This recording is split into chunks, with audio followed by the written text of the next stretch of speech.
today we're going to do a job which I think is probably the number one thing that all bike riders want to do to their motorcycle, and that's change the exhaust over.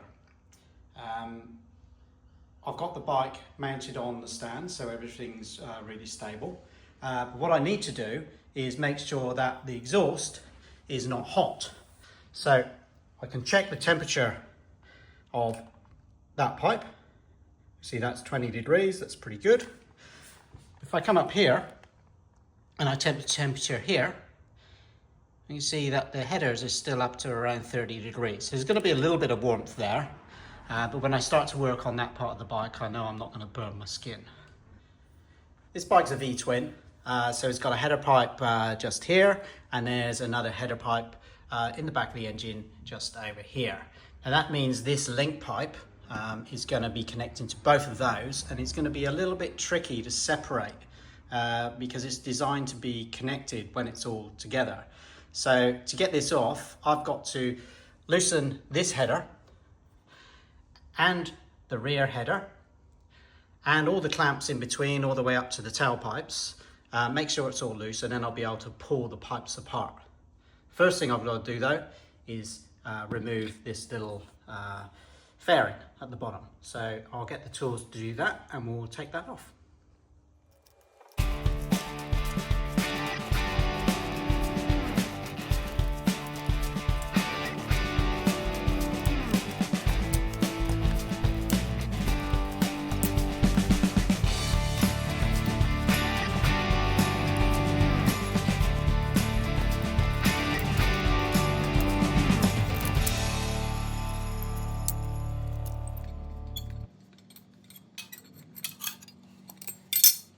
Right, now that that's done, there's three exhaust flange bolts to be removed, one here, and one on the other side. With this one, though, I don't need to remove them all the way. All I'm doing is just loosening them enough so that this header pipe will have some flexibility and be able to pull back slightly so that I can pull the pipe off, which is sitting in between the header pipe and the tailpipe. There's just not a lot of room at the back. So I'll get some tools and we'll just loosen those bolts.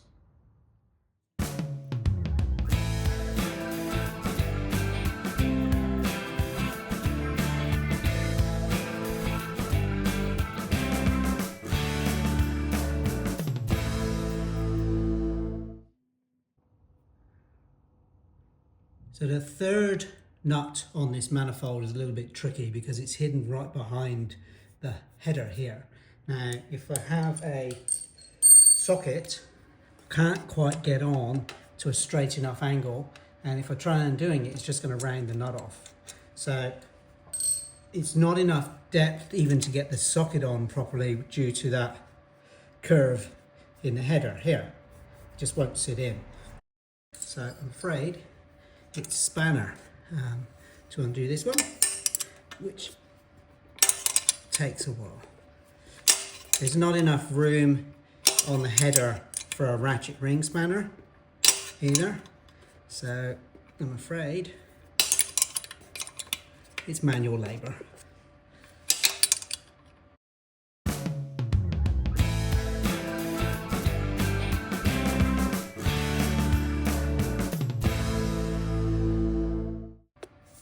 Okay, that one's loose there now. Next thing we're going to do is we're going to loosen the bolt on that holds the silencers on.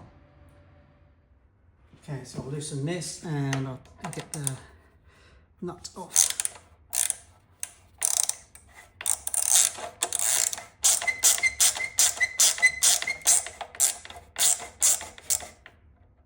Yeah.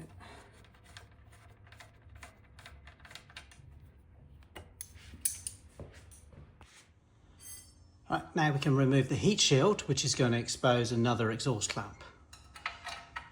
Just these three bolts here.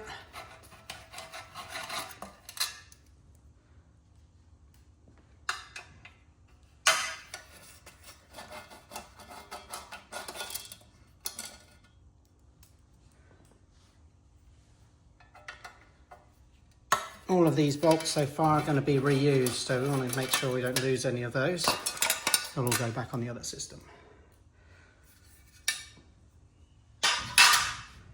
Okay, and there is the clamp that we're going to loosen, along with the other clamp over here and the one at the back just tucked in behind up there. So let's get the tools for that. Okay, so the tools I'm going to use for this are a socket and a wobble bar. A wobble bar is different to a standard bar extension. See, the standard bar on the left has a square end. The one on the right has a square end, but it's got some chamfers on the inside. What that allows you to do is to adjust the angle of the socket.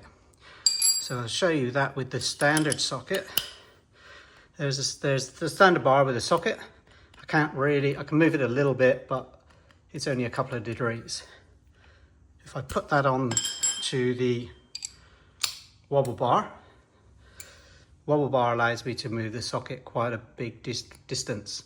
And then that's almost a little bit like the universal joint that you get into your socket sets, but it doesn't give that great a range of movement. So just a little bit of movement, which is what I'm going to need for the bolt that's just in there. It's quite difficult to get to because there's no straight line to the clamp. So we'll do the first clamp here. Just going to loosen this one.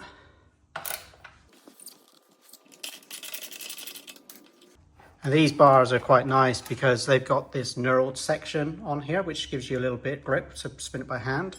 The standard bars, they don't have that. So if you've got greasy or oily hands, these standard bars can be a bit difficult to work with, whereas these wobble bars are great for using this.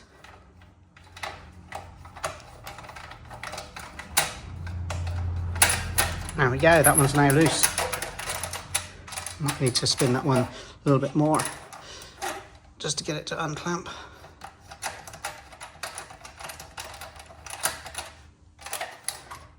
He'll come off pretty easy. Right, we'll move on to the next one.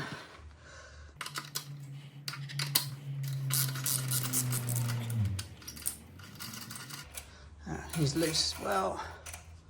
And the last one. The last one's probably going to be the most tricky.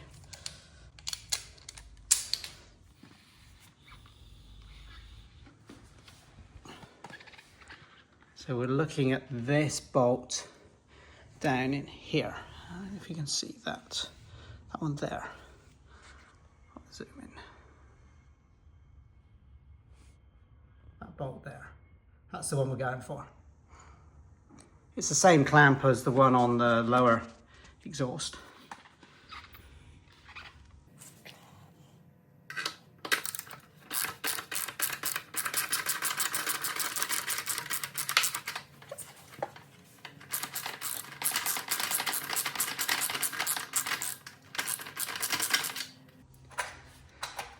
He's all loose now in there, so it should pull out.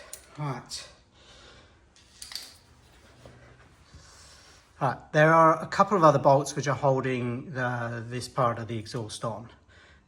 One on the other side is pretty easy to get to. I can just get a 5mm Allen key in it and undo that. This one's a little bit more tricky because it sits right behind the brake pedal, right through there. I can't get a tool in to get to it because the brake pedal's in the way. So a couple of options you've got here is you can either take the whole of the footrest assembly off with these two big bolts down here. I'm going to go for the simpler option, which is to undo this bolt and the whole master cylinder will then move, which means I can then pull the brake pedal down and get to the bolt. So if I just undo this one,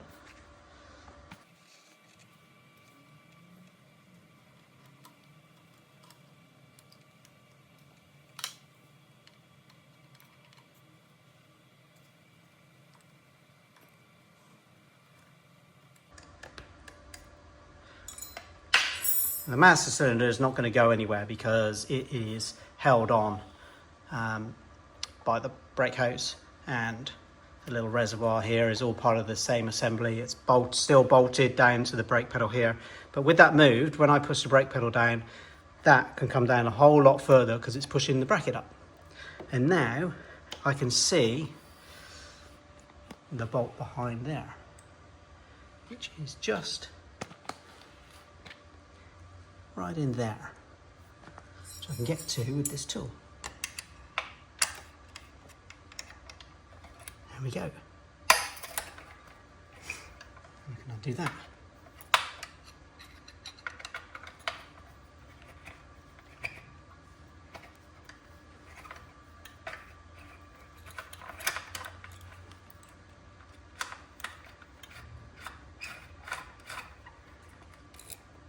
And there he is. Got him out.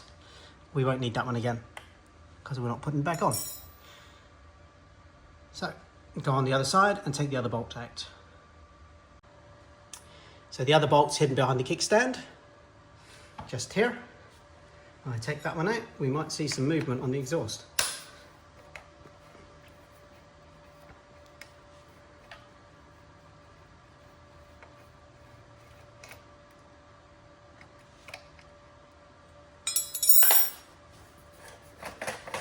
He's all nice and loose now. So all I've got to do now is pull the silencers off, and then we can wiggle this unit off as well.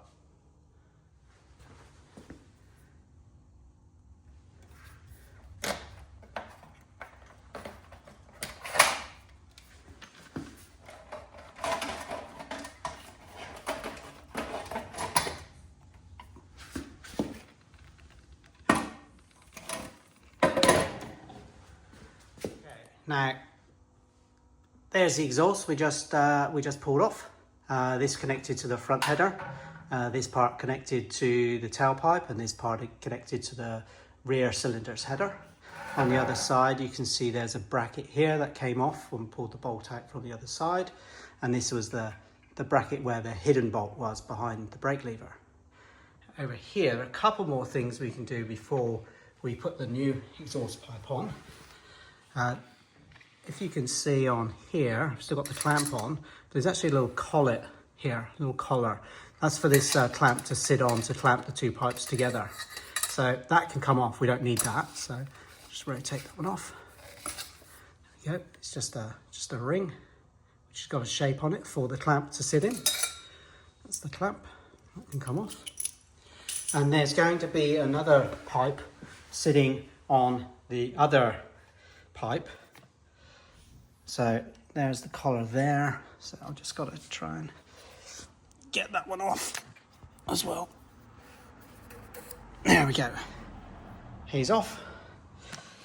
And one more thing, because we're not putting that pipe back on, behind that brake lever is where the bolt was. I don't know if I can show you that. In behind here, just here, there's a bolt, a spacer and a rubber there. I can pull those out because we're not going to use them, and we don't want to leave that to fall onto the road.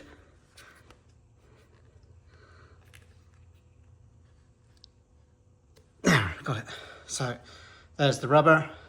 There's the little part, the little spacer that's sat in there like this, just to put the bolt in, and so we can save a little bit more weight without that. Okay, right, the next thing is we are going to put the new pipe on.